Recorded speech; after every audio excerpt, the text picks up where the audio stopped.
ॐ स्थापकाय च धर्मस्य सर्वधर्मस्वरूपिणे अवतारवरिष्ठाय रामकृष्णाय ते नमः।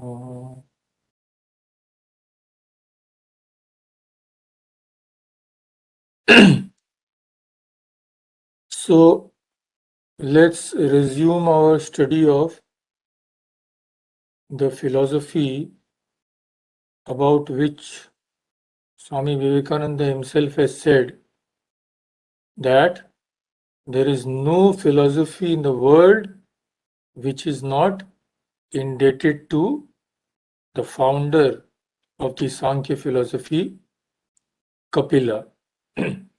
And Swamiji himself says that the Sankhya philosophy of Kapila was the first rational system that the world ever saw. Just imagine what the statement means. The first rational system which the world ever saw, and every metaphysician in the world must pay homage to Kapila. So he says, I want to impress on your mind that we are bound to listen to him as the great father of philosophy. So, such is the importance of this philosophy. Even when discussing Vedanta, once Swamiji says that Vedanta is nothing but a development of Sankhya, and he says that it is very easy to give the finishing touches to a building which has been already been constructed. Just imagine the praise which Swamiji is showering upon that. He says Vedanta gave the finishing touches to Sankhya, but it is easy to give the finishing touches when the whole basic structure has been built already. So even Vedanta is indebted to Sankhya. Just imagine the importance of this philosophy. That is why we have made a detailed study of it, fairly detailed. I will not say detailed. Detailed will take at least 1 year. So, fairly detailed in the sense that each category we have discussed so that a clear understanding may be there. And when we study the Vedanta, then you will realize how much this background knowledge of Sankhya helps us. Otherwise, it is practically impossible to go any further. So, this is the thing. So, we have advanced quite a bit. We have dealt with Prakriti, the Gunas, as well as the Purusha. So, let us just recapitulate in brief what we have studied a little till now. So, here you can see first we discuss the Prakriti. Prakriti is the ultimate cause of the world. So there are two ultimate realities, as you know. One is Prakriti, one is Purusha. So Prakriti is the ultimate cause of the world, and it is intelligent. Prakriti is unintelligent, Purusha is intelligent, and Prakriti is unconscious, Purusha is conscious. Prakriti is uncaused, Purusha is also uncaused. Prakriti is eternal, Purusha is also eternal. Prakriti is all pervading, Purusha is also all pervading, but it is one for every single body. Many Purushas are there. And Prakriti is also called Pradhana or Avyakta. So this is about Prakriti. Next, Gunas. About Gunas we have discussed. So what are the main features of Gunas? They are the constituents of Prakriti. They are invisible, only to be inferred from their actions. And the three gunas are Sattva, Rajas and Tamas. Sattva gives joy, Rajas is behind all activities, and Tamas leads to passivity. So the gunas can never be separated from one another. Their relation is a strange one, that of constant conflict as well as cooperation. Conflict because the nature of all the three gunas are different, but they all cooperate with each other in the process of evolution. The Prakriti evolves into all these different things of the universe. And the nature of things is determined by the predominant guna which it has. The next gunas are constantly changing, they are not even at rest for even a moment, and gunas cannot be created or destroyed or changed into one another. Like you cannot change tamas into rajas or rajas into sattva. So how to overpower our rajas and tamas which is in our nature? We just have to increase our sattva so that rajas and tamas are subdued. Sattva should become so powerful that rajas and tamas cannot affect us anymore. But we cannot change rajas to sattva. That is not possible. So this is about gunas. The third is Purusha, which we discussed last time. Purusha is intelligent and conscious, or Chetana. It is pure and perfect by its very nature. It is simple, not an aggregate of many things. It is the eternal subject, can never be made the object of any knowledge because it is through Purusha that we know everything. And Purusha is omnipresent also like Prakriti. But Purusha is inactive. It does not undergo any change and it is non-productive. Prakriti produces the whole universe, but Purusha does not produce anything. It is never a cause nor an effect of anything because it is not subject to any modification whatsoever. And Purusha is different in different bodies. According to Sankhya, these are the main qualities of Purusha. So, this we have discussed and we have also seen how the gunas bind us. Sattva binds us to happiness, rajas to activity, and tamas to dullness. Last time we had also seen that the Sankhya gives very powerful arguments for the existence of the Purusha. The main argument, Sanghata Pararthatvat. Sanghata means all that is a combination of things. All these things in the universe are combinations of some things. These are called Sanghata. So they are Parartha, not Swartha. These two words you are familiar with. Swa Artha, that is for my use. Para Artha, para means others. That is for the use of others. So all this Sanghata is for the use of Purusha only. Purusha is the only conscious entity in the universe. So naturally pain, pleasure and indifference, the Sattva, Rajas and Tamas, the qualities of Sattva, Rajas and Tamas. So naturally pleasure and pain etc. they cannot have any meaning at all till somebody experiences them. And who can experience them? Only something which is Chetana or conscious. So the Purusha, existence of Purusha cannot be denied by any means. And we have also seen very important two ideas of Swami Vivekananda, that Prakriti is Jada, insentient. And Swamiji says, wherever there is law, it is the proof that the region of its play is insentient. That is very important.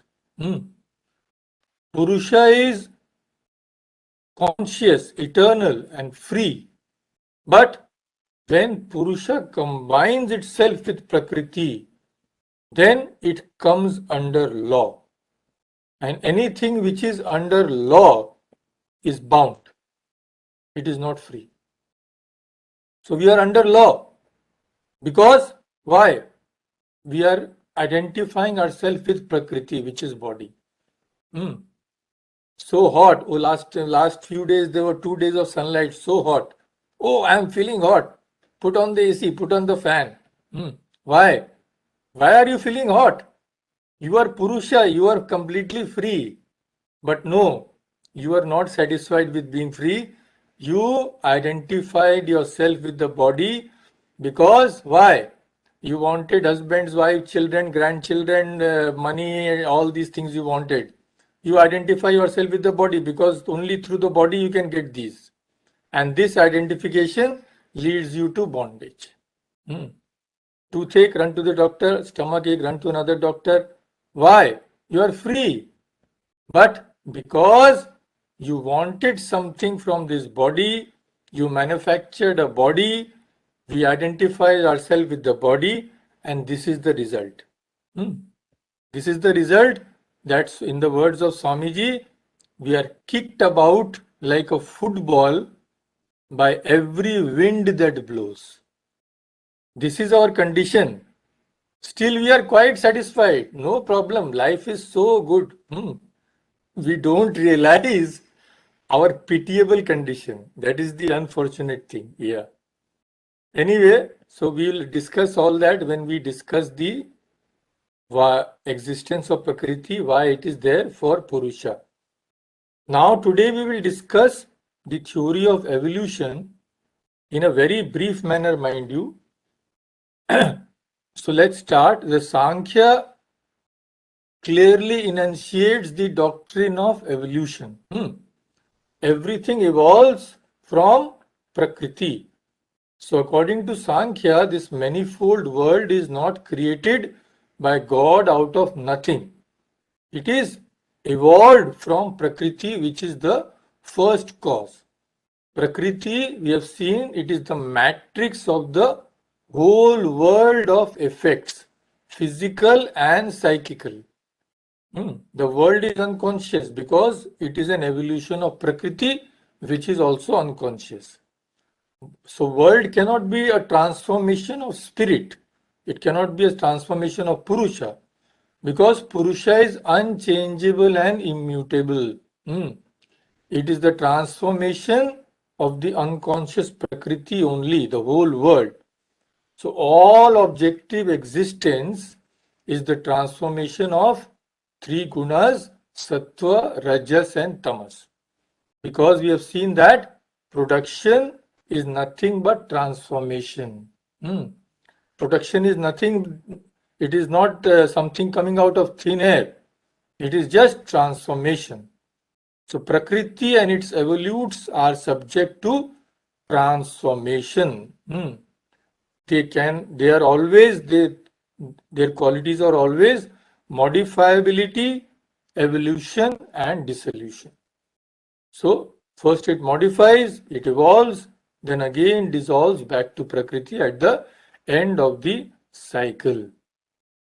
So what is evolution? Evolution is the transformation of the homogeneous into the heterogeneous. From the potential to the actual. From the indeterminate to the determinate. Okay. So all this evolution is the transformation from the homogeneous to the heterogeneous, from the potential to the actual, and from the undifferentiated to the differentiated. This we should remember. So how does it all start? What is the starting point? We have seen that in the beginning of the cycle, the sattva, rajas and tamas are all in equilibrium. But in equilibrium in a state of tension, as if all the three are preventing each other from changing. Something like that we can imagine. What disturbs the equilibrium? So Sankhya says the evolution of the world has its starting point in the contact between Purusha and Prakriti. Because of itself, Prakriti is insentient, it cannot do anything. And Purusha is actually inactive. So that it can also never do anything. But when Purusha comes in contact with Prakriti, now contact here does not mean like these two substances are coming into contact. It is not like that. It means a sort of effective relation through which Prakriti is influenced by the presence of Purusha. For example, we are sitting calmly. Then suddenly we smell smoke, suppose in the house. So immediately we get up. What happens? The senses smell smoke. Okay. So that thought comes to our mind, oh, if there is a smoke, there must be some fire. Something must be on fire. So immediately we get up. So we are in contact with our thought. So just the presence of that thought enables us to act. So Purusha, influence of Purusha is like that. Just the presence of Purusha enables Prakriti to start evolution. That is the thing. So actually there cannot be any evolution till Purusha is related to Prakriti, because Prakriti is insentient and Purusha is inactive. So there has to be a combination. And the activity of Prakriti must be guided by the intelligent Purusha, because Prakriti of itself cannot do anything. So it is only when Purusha and Prakriti cooperate, then there is the creation of the world. So this is actually not clear in Sankhya philosophy, you see. Whenever you say that Purusha and Prakriti cooperate, but you also say that Purusha is inactive. If I am completely inactive, how can I cooperate with anybody? So this is a sort of flaw in the Sankhya's description of the evolution. Anyway, so how do the two cooperate? Because their nature is opposite. What brings Purusha in contact with Prakriti? So there is no clear answer in Sankhya. It only describes the relation in such a way that suppose a blind man and a lame man are in the forest, they are lost. Now one is blind and other cannot walk. But when the two join, so the lame man catches hold of the blind one and tells him the way. Go this way, go that way.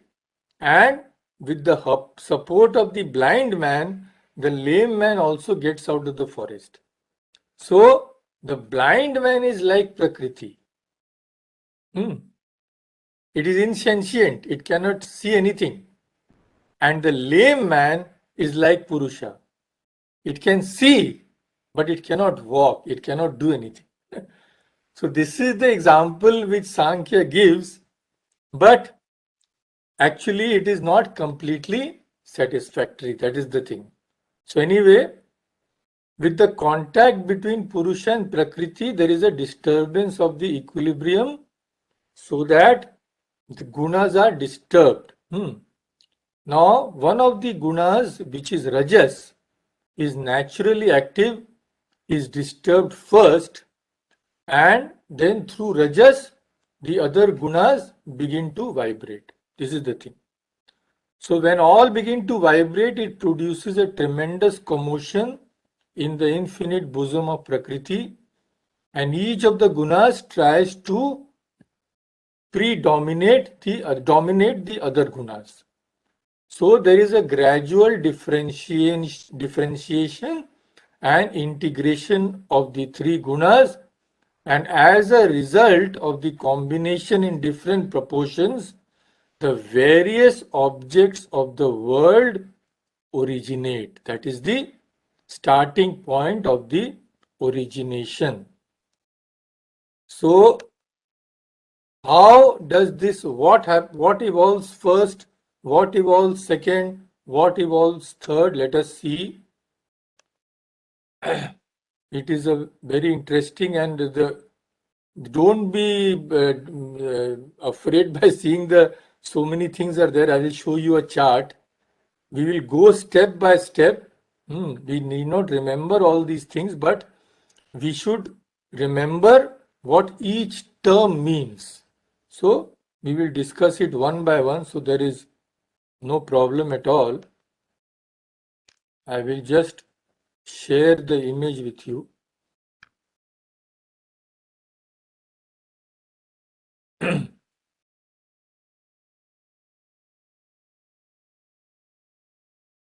So here you see, this is the evolution. Now I'll just zoom it.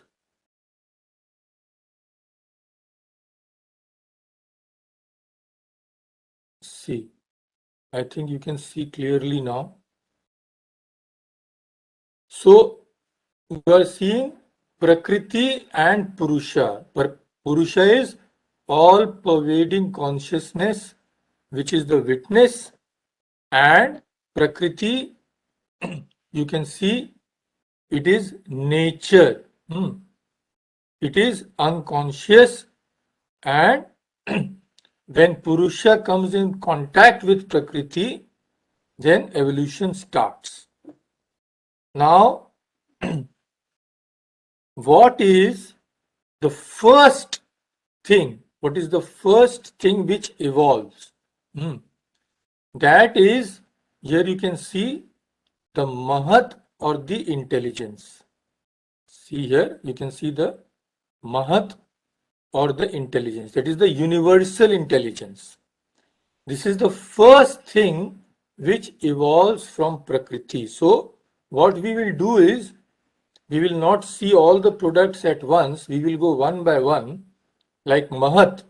Now, let us see what Mahat means. What is the meaning of this Mahat? Mahat in Sanskrit means the great one. The great one. So, it is the greatest because it is nearest to Prakriti and the most important, because without intelligence, nothing can move at all. So that is why it is called Mahat. Okay. So in its psychological aspect, it is present in all individual beings. It is called Buddhi or the intellect. And what is the special function of Buddhi? We all know, to make decisions, ascertainment and decision. That is what the Buddhi does, because it is by the means of the intellect that the distinction between the subject and other objects is understood. I am the knower, all these are known. So this difference is known by the Buddhi, and through it only we make decisions about all the factors in our life. So Buddhi, it is so important, and it arises out of the preponderance of the element Sattva in Prakriti. The main constituent of Buddhi is Sattva. Although Rajas and Tamas exist, but Sattva predominates. So it is the natural function of Buddhi to manifest itself and other things also. All these things, these are manifested to us only through the buddhi. So in its pure sattvika condition, the buddhi, when it is pure, it has wonderful attributes like virtue, knowledge, detachment, excellence. Virtue is dharma, knowledge is jnana, detachment is vairagya. So it has all these things. But when it is mixed up, when it is vitiated by rajas and tamas, then it has many other undesirable attributes also, like adharma, vice, ajnana, which is in ignorance, and attachment, which is asakti. So buddhi in its pristine pure nature, when it has only sattva guna, it has wonderful qualities. But when rajas and tamas are mixed with that, then all sorts of impurities enter the buddhi. That is the problem.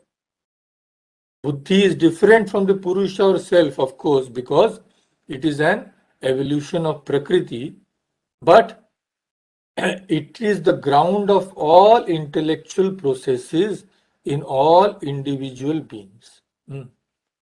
It stands nearest to the self.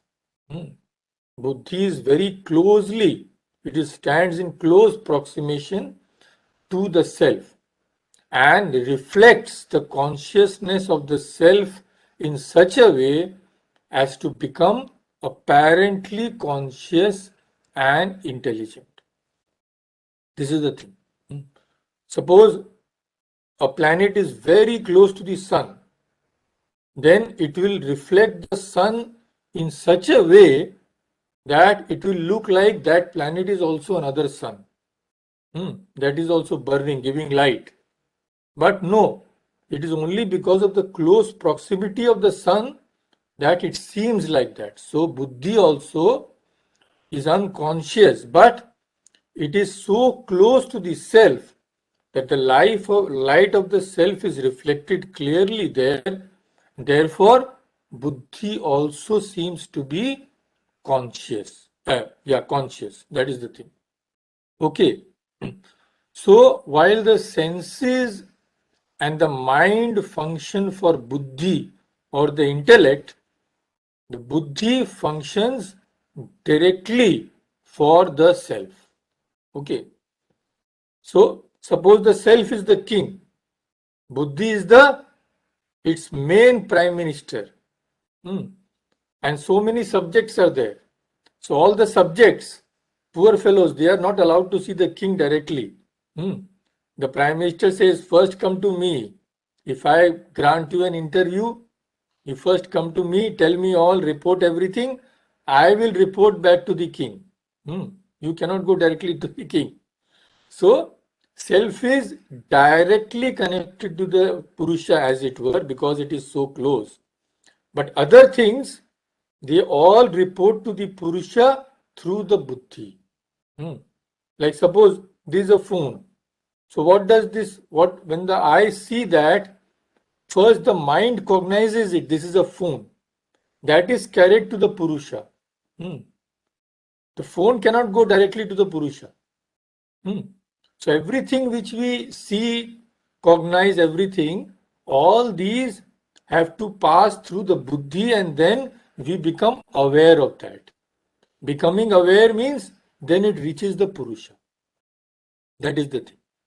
So this is the first evolution of Prakriti, which is called Mahat.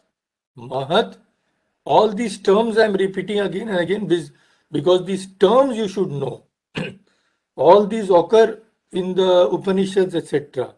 Like Kathopanishad, it is there that Mahat is superior to everything else, but Purusha is superior to Mahat.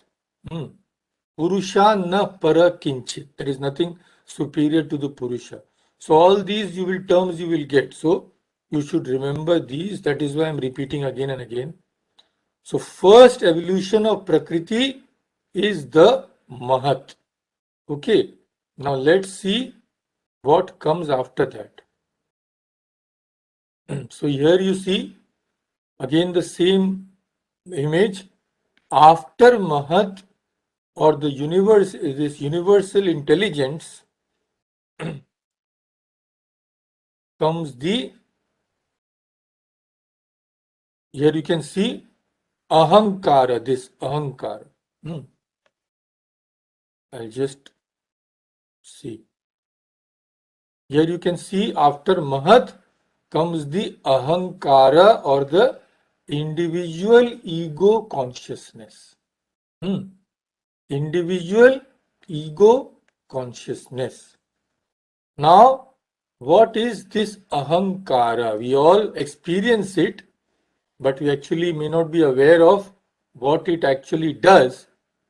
So, this is the ego, what we call the ego. Ahankara or the ego is the second product of Prakriti, which arises directly out of Mahat. Okay, what is the function of Ahankara? It is the feeling of I and mine. The root cause of all our problems. Yeah. Thakur says that আমি মরলে ঘুচিবে সব জঞ্জাল. When the ego dies, all the troubles come to an end. So this feeling of I and mine is the most troublesome thing in our world. So it is on account of Ahankara that the self considers itself to be the agent or the cause of actions. I am doing this, I have done that, I will do this, I am such a great person, I have achieved so much. All these things come from Ahankara. So we think that we have this, we have that, we are the owner of this, we are multimillionaires or anything, we are great professors, all because of this Ahankara. Actually, we are doing nothing, we are ever pure and ever free. We don't need to do anything. But when because of this Ahankara, which is a product of the identification of the Purusha with Prakriti, all these feeling comes. So what happens? We first perceive objects through our senses. Like with my eyes, I see that there is a sofa there. Okay. So first of all, I don't recognize what it is. When the eyes come into contact with the sofa, the mind reflects on that. The mind first sees something, then it thinks, oh, what is this called? It is a sofa. So mind determines what it is actually. Then we feel that is it a good thing or a bad thing? Should I take it or should I reject it? So this feeling is due to the Ahankara. Feeling of appropriation of those objects as belonging to or intended for me. That is, this feeling is the result of Ahankara. So, Ahankara is just this sense of the self as I first, and then comes mine. First I, then I, from I comes mine. This is the thing. So Ahankara determines our attitude towards the objects of the world. Then we proceed to act in different ways in relation to them. That is the thing. Suppose we go to a restaurant. Someone places a dish before us. First the eye comes in contact with the dish. Suppose a pizza is there. So the mind will tell us what it is. Oh, this is a pizza. Okay. This is a cheese pizza, suppose. Suppose we don't like it. Then we tell the waiter, no, please take it back. I don't like it. Bring another one of this kind, etc. So this feeling that I don't like this, I don't want this, I want that, is due to the Ahankara. This is the function of the Ahankara. Okay. And ahankara is also said to be of three kinds according to the predominance of each guna. So, sattvika ahankara means that the element of sattva predominates in it. Then comes rajasika ahankara when rajas predominates, and then comes tamasika ahankara. So naturally sattvika ahankara is the best, then comes rajasika, and then comes tamasika. Now from each of this, that sattvika and tamasic ahankara, there are other products also.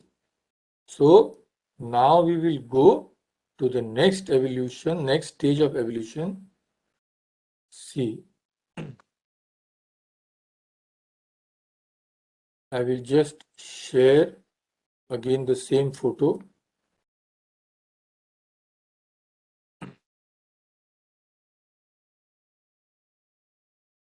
So here you see, we have already seen that first is the Mahat or the universal intelligence, then comes Ahankara, then Ahankara is of three types: Sattva, Rajas and Tamas, Sattvika, Rajasika and Tamasika. Now from the Sattvika Ahankara,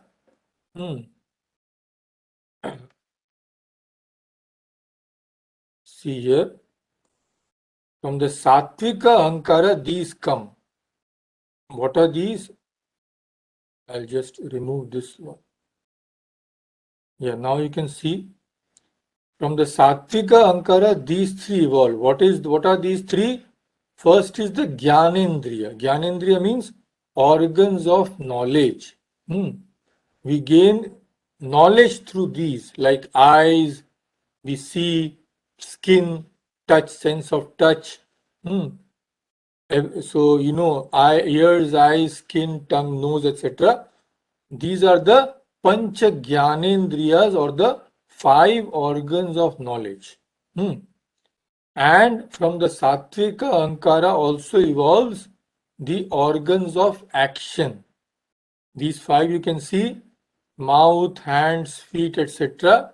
And the third thing which evolves from the Sattvika Ahankara is Manas, the mind. The mind also evolves from the Sattva portion of the Ahankara. And what evolves from the Tamasika portion?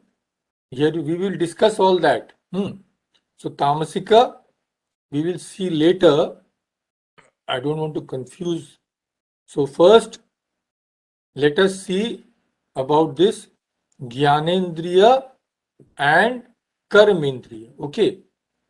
So Gyanendriya, what it is? Jnana Indriya. Indriya is the organs, Jnana is knowledge. So organs of knowledge. Sight, hearing, smell, taste and touch. So we all know that these perceive respectively the physical qualities of color, sound, smell, taste and touch. So they are developed from the Ahankara because the self wants to see all this. It wants to see what Prakriti is like. It wants to enjoy the Prakriti. That is the cause of bondage. So it is the self-desire for enjoying objects that creates both the objects and the organs for their enjoyment. And the organs of action we all know, mouth, hands, feet, etc. So these perform respectively the function of speech, movement, all these things.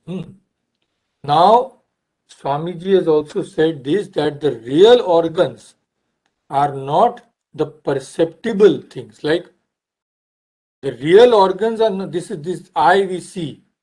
We should not think that the eye is actually the organ. The organs we cannot see. They are very, very subtle. eye is only the external instrument. Hmm. But the organ is subtle, organ is behind the eye. Hmm. Similarly for the ear, etc. So actual organs, we should not think that this is the organ. No, this is just the external instrument. Organ lies behind that. An organ is so subtle, we cannot perceive that.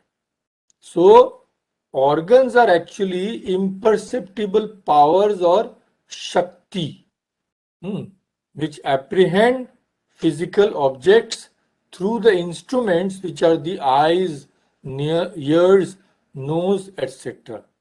So Indriyas actually cannot be perceived, but they must be known by inference. Because I can see this sofa, there must be something through which I am seeing. What is that something? That something is the Chakshu Indriya, the organ of the eye. Okay. So this is about the organs of knowledge and organs of action. We act through the hands, we walk with the feet, etc. So the third thing which evolves from the sattva aspect of Prakriti is the mind. Mind is the central organ, and without the guidance of the mind or manas, all these things cannot act at all.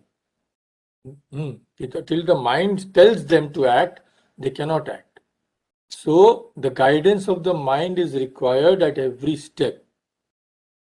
So manas also is very subtle, we cannot see the mind, but that is also made up of parts so that it can come with various objects, it can come in touch with various objects at the same time.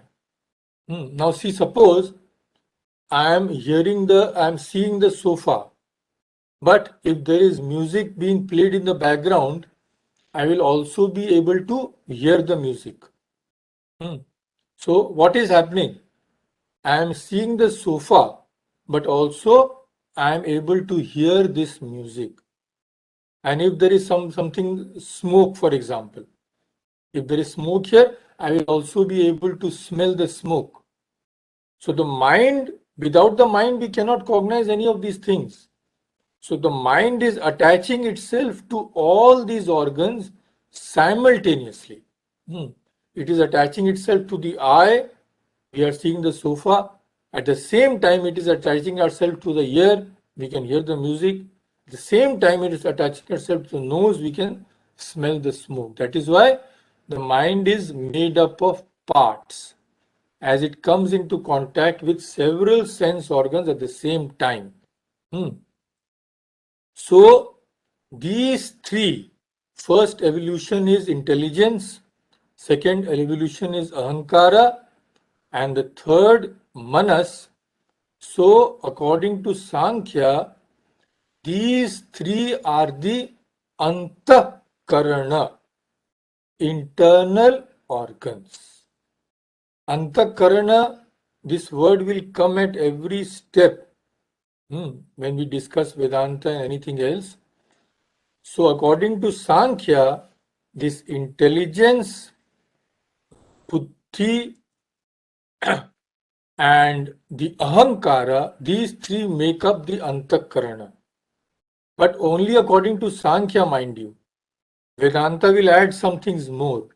Vedanta will add chitta. Vedanta will also add some. We will discuss that later. So antakarana means these three in Sankhya: the buddhi, the mind, manas, and the ahankara. We should just remember that. So this is the evolution from the satvika aspect of this ahankara.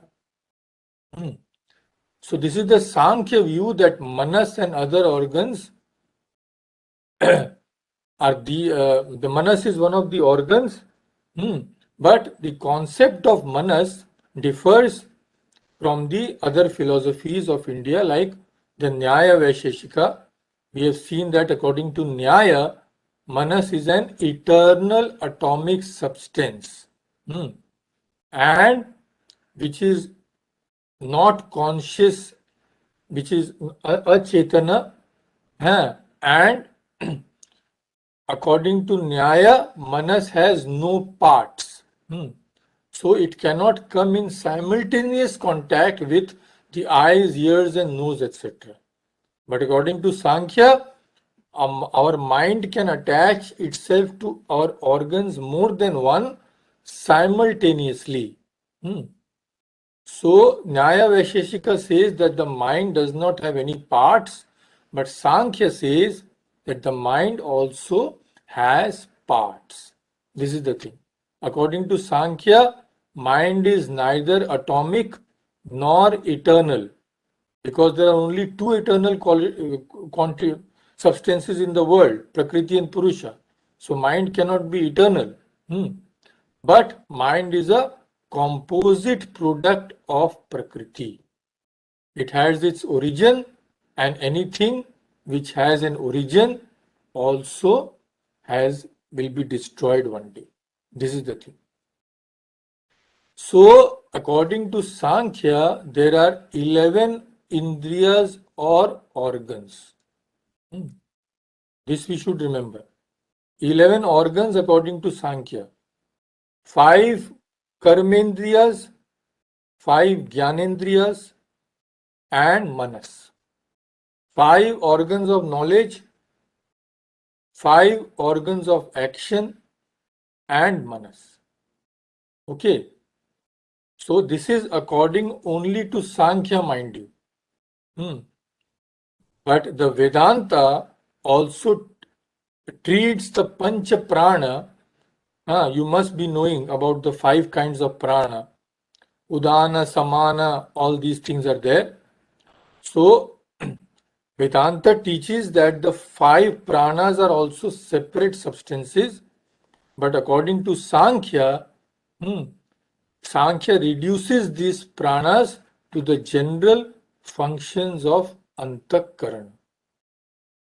Okay, so we will just finish the next one and end today. See, I will just share the image again.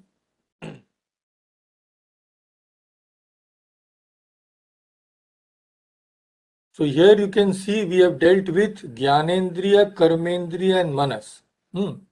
These are from the Sattvika portion of the Ahankaras. Now, Rajas, from Rajas nothing has come directly. From the Rajasika portion you can see there is nothing. It is only from Sattva and Tamas. So Rajas only helps the evolution of the Sattvika and Tamasika Ahankara. It does not produce anything itself directly. So from Sattva we have seen that what are the products? Organs of knowledge, organs of action and manas. Now let us see what is produced from Tamas. See here, from Tamas are produced the Tanmatras and this Mahabhutas. Tanmatras are the subtle essence. Okay.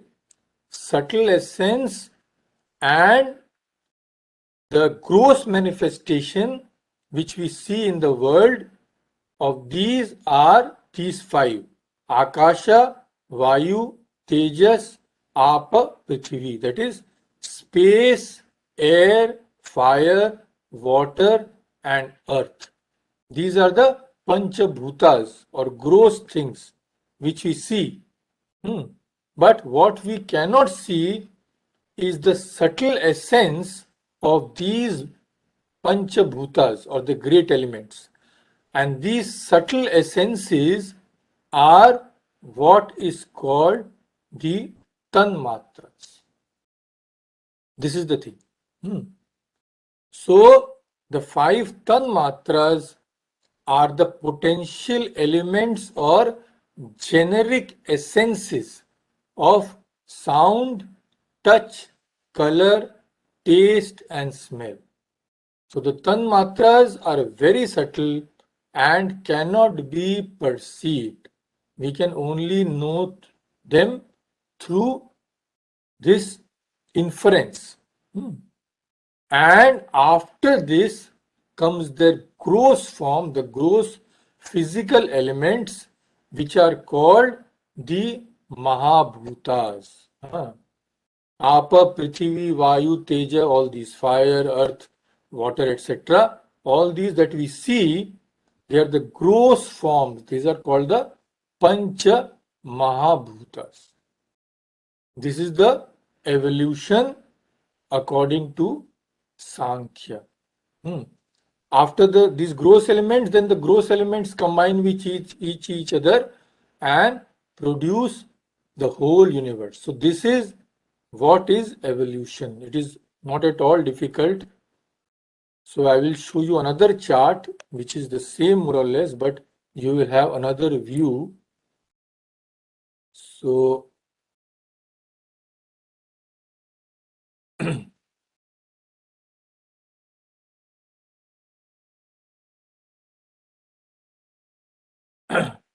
see, this is another chart. Principles are the same, it is just drawn in a different way. So you can see here, Purusha and Prakriti. Okay. Somehow Purusha influences Prakriti. From then in the creation, the first is Mahat. Actually, it should be Mahat. It is written wrongly Mahat. When it is Sandhi, then it becomes sometimes Mahat, but it is actually Mahat. M-A-H-A-T. So first is Mahat, then comes Ahankara or the ego. From the Sattvika aspect of the Ahankara comes these.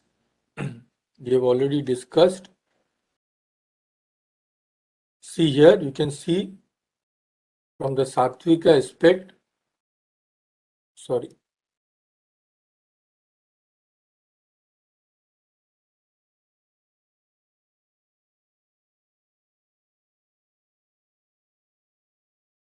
Again, I'll open that.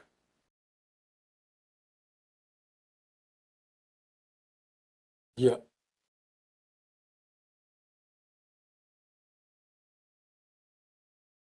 So here you can see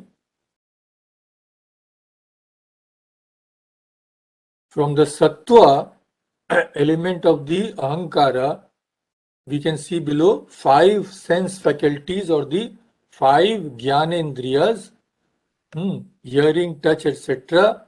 Then 5 faculties of action or the Karmendriyas, speech, this hand, speech, etc.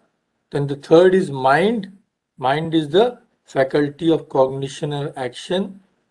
From the Rajas, you can see there is nothing directly produced because Rajas is only helping Sattva and Tamas. And Tamas, here you can see from Tamas what are produced, the tamasic aspect of the Ahankara, sound, touch, form, taste and odor. These are the subtle essences, okay? And the gross forms are Akasha, Vayu, Agni, Apa, Prithvi. Ether, air, fire, water and earth. And these gross forms combine to create all the substances in the universe. So this is the simple thing that first from Prakriti evolves Mahat, then Ahankara. From the Sattvika aspect of the Ahankara comes our 5 organs of knowledge, 5 organs of action and the mind. The Rajasic aspect of the Ahankara does not produce anything directly. It only helps Tamasika and Sattvika aspects. And from the Tamasika aspect comes all these insentient things. Everything is insentient because all are products of Prakriti. But mind and etc. they are higher because they seem intelligent because they are near the Purusha. So the products of the Tamasika aspect are the gross things and also their subtle essences. So they are further from the Purusha in comparison with the mind, etc. Okay. So this is the thing. This is the evolution of the whole universe from Prakriti. So just some main important things are to be remembered in this whole thing, whole process, that we can see later. So next class we will discuss just a few important points about this evolution, like what are the indriyas according to Sankhya, what is this antakarana made up of, and what are the 24 principles of Sankhya. All those who have read a little, they know Sankhya 24 tattva. Tattva is the elements. So what are those 24 elements? And we will also discuss the all this which creation which is there, how it is only for the liberation of the Purusha. So these points are to be discussed, and naturally the point about liberation is what is the most important, but it is not at all complex. We have done everything which is a little complex. So these things at first sight it just looks a little complex, but actually it is very simple. Prakriti, Prakriti to Mahat, Mahat to Ahankara. Everything has Sattvika, Rajasika and Tamasika aspect. So Ahankara also has these. From Sattvika aspect of Ahankara, 5 Karmendriyas, 5 Jnanendriyas and Manas. Rajasika aspect does not create anything directly. Tamasika aspect of Ahankara, subtle essences of all these gross objects, and then the gross objects themselves are evolved. That completes the process of evolution according to Sankhya. This is the thing. So all we have to remember is this Mahat, what does it mean? And this Ahankara, what does it mean? And intelligence, how it helps us.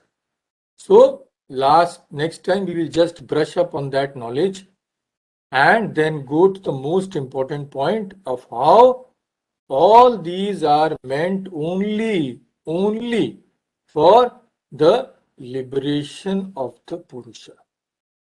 But problem is Purusha forgets that. And Purusha thinks that he is born to fulfill Prakriti in some way, get something from Prakriti, and thereby it gets caught in the Prakriti. It is like a net. So Purusha goes, poor fellow, he wants this, that, bas, and gets caught. He forgets that the Prakriti is there to free him, not to bind him. That is the thing. So we will see that later. So let's stop here today. Om Shanti Shanti Shanti. Hari Om Tat Sat. Shri Ram Krishna Arpanamastu.